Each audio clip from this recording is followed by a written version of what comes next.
RFM News. For our sponsor, Tile Warehouse Warners Bay, the large floor tile specialists. It's 1 o'clock. Good afternoon. I'm Jacinta Lee with 2NURFM Hunter News. An inquiry into the greyhound racing industry has found up to 17,000 healthy greyhounds are killed in Australia each year, including hunter dogs. The inquiry, which opened on Monday in Sydney, has heard greyhound racing is in crisis following an expose by ABC's Four Corners about live baiting practices. New South Wales Greens MP John Kay says such practices are especially harmful. We've been campaigning on the issue of greyhound welfare for 5 years now. We've been increasingly concerned with reports of live baiting, the number of dogs killed, and also the lack of integrity in the industry. Lake Macquarie Council is seeking community feedback on a fund for rising sea levels.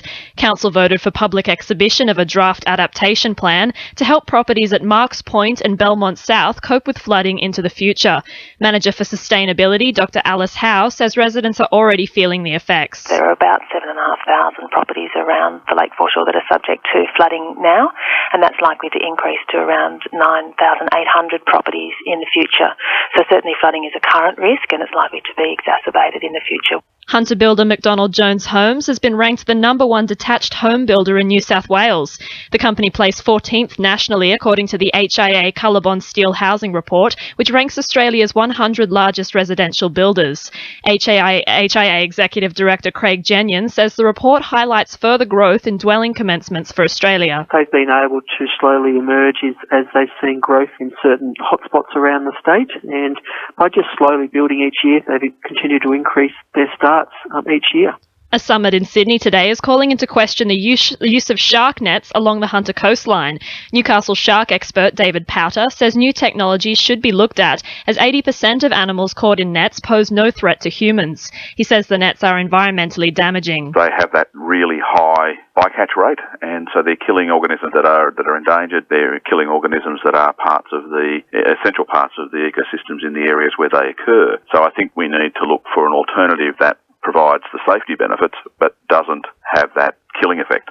The state government has purchased the store building on Hunter Street, making way for plans to revamp the nearby Wickham Transport Interchange project.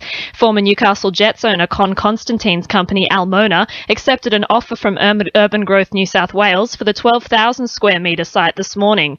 The property backs onto the side of the interchange, potentially allowing more room for buses, taxi ranks and car parking, which isn't in current plans. Newcastle Museum's becoming a must-see for local mums and kids, according to new research. A study shows young mothers and children are flocking to the museum, with local visits outnumbering tourists 4-1. 99% have rated the museum good or terrific. Senior researcher Michael Huxley says it shows Newcastle is having success with a younger demographic. I think in the same way that the gallery study did a lot to undo the myth of nice ladies who go to the gallery, but there's a bit of a perception that museums are old and they're dusty and there's nothing interesting in them. But in actual fact, they're really vibrant places for kids, and particularly Newcastle Museum has really kind of nailed that, 25 to 44 age group.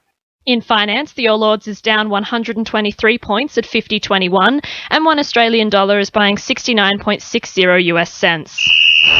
Sport, thanks to our sponsor Warners Bay Sports Club. Knights New South Wales Cup fullback Jake Marmo has his sights set on the NRL squad next season after helping the side to a 20-10 victory over Wyong. Marmo played 9 NRL games this season and finished in first grade, but was one of several players to return to the New South Wales Cup ranks for the finals. He's set to hit the field when they come up against Ipswich in the state championship decider this Sunday. Cardiff Boolaroo are preparing for an exciting season this year, a number of big-name players set to sign up. The club has so far recruited controversial former Western Australian quick Daniel McLaughlin, and English spinner Monty Panesar looks likely to join. The 2015-16 season was launched on Monday and gets underway this Saturday. And in golf, Belmont professional Nick Flanagan is competing in the Mayweather Pro-Am today. The 31-year-old is looking to build momentum while back in Newcastle as he fights to remain on the US Web.com tour.